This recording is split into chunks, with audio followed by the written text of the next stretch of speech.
Hey everyone, welcome back. Today, we're really diving into something that I know a lot of you have been hearing about, AI and HR. It feels like everyone's talking about it these days, right? Definitely, it's everywhere you look. Exactly. So in this deep dive, we're cutting through all the noise and hype to get to what really matters, the insights that you actually need to know. And we've got this really interesting HR trend report we're digging into. It's got some stuff in there that I think will surprise you. Absolutely. One of the biggest takeaways is that the impact of AI really isn't one size fits all. It's playing out so differently across different sectors, which is something a lot of people miss. Right. It's not like this tidal wave that's just hitting everything at once. So let's break that down a bit. What kind of differences are we talking about here? Give me an example. Okay, well, think about the tech sector compared to, say, life sciences. Okay, two totally different fields. Got it. Exactly.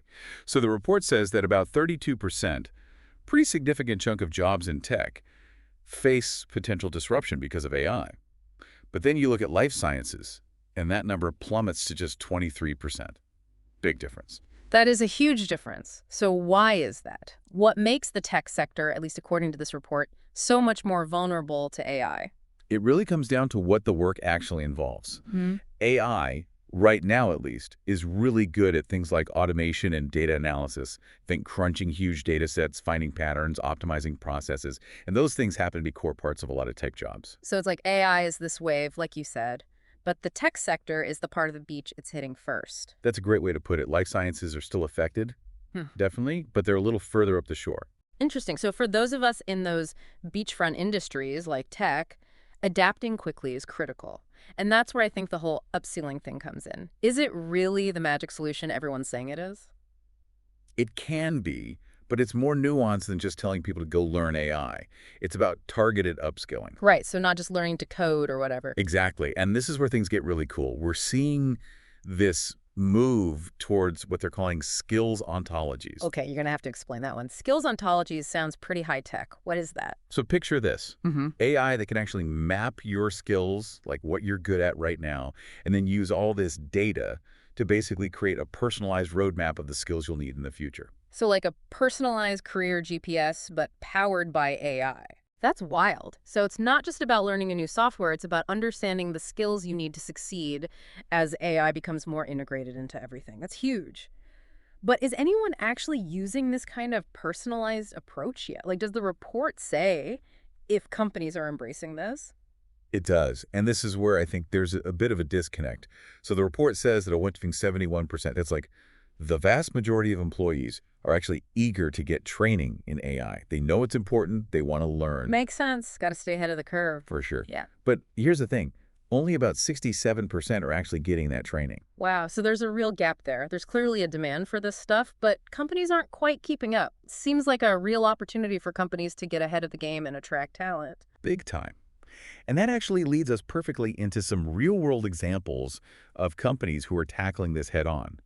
IBM and SAP are two that are really leading the way with some really innovative approaches. Okay, love it.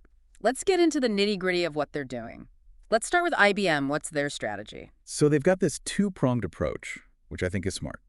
First, they offer all their employees foundational AI training. So this gets everyone on the same page, gives them a basic understanding of AI, the technology behind it, all of Okay, it. so it's like learning the alphabet of AI, basically. Exactly. But then, and this is where it gets really interesting, they take it a step further. They use AI tools to build personalized training programs that are tailored to specific roles and career paths within IBM. So it's like once you know the AI alphabet, they give you a personalized novel to read, something that's actually relevant to what you do. That's really cool. What about SAP, though? Are they taking a similar approach? Totally different, actually. SAP is all about this seamless integration thing. They're weaving AI training right into the workday itself. Oh, interesting. So instead of like pulling people out for separate training, they're learning on the fly. What does that even look like? So think about it this way. Imagine you're trying to learn a new language, right? Would you rather be stuck memorizing verb conjugations from a textbook? Ugh. Oh, Or would you rather just start trying to speak with a tutor who can, guide you in real time? hands-on learning all the way. It's so much more engaging that way, and you actually remember things. Mm. Right. And that's what SAP is going for here, this whole embedded learning thing. Because by weaving AI training into how people are already working, they're picking up these new skills in context right when they actually need them. Makes a lot of sense. Both IBM and SAP's approaches sound pretty effective, but I'm also realizing that just throwing technology at this whole upskilling thing isn't going to magically fix everything. There's a human element to this, right? Huge. And the report actually talks about that a lot. It says that one of the biggest hurdles to AI adoption is actually employee resistance. Which, yeah, makes sense. It's a big change, AI. I mean, we see all those headlines about AI replacing jobs, and that's got to be scary for people. So Yeah. how do companies get around that? How do you make this transition smoother? I think it starts with communication, being really upfront and transparent about how AI is going to change things. HR needs to address those concerns head on, not just brush them under the rug. Yeah, definitely not. Don't avoid the elephant in the room. Address it. Exactly. Yeah. And then the next step is emphasizing those upskilling opportunities that we were just talking about. Yeah. Like, hey, we know this is different, but here's how we're going to make sure you have the skills to thrive. I think that transparency builds trust. That makes sense. And this kind of loops back to those skills ontologies we were talking about earlier. It's not just about hard skills, right? Like, what about the stuff that's harder for AI to, I don't know, replicate? You're spot on.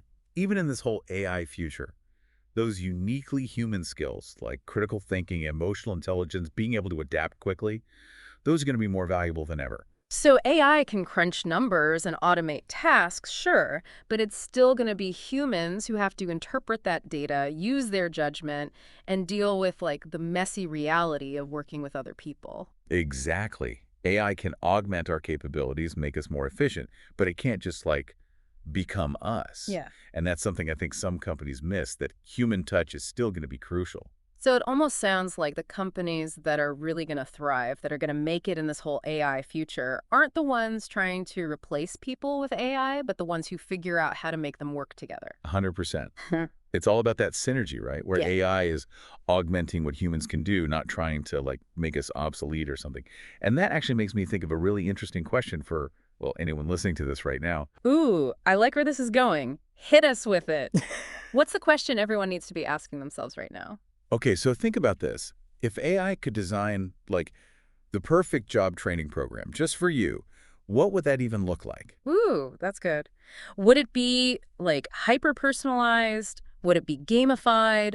Would it be something totally futuristic we haven't even thought of yet? Right. Would it adapt to how you learn best? Give you feedback in real time?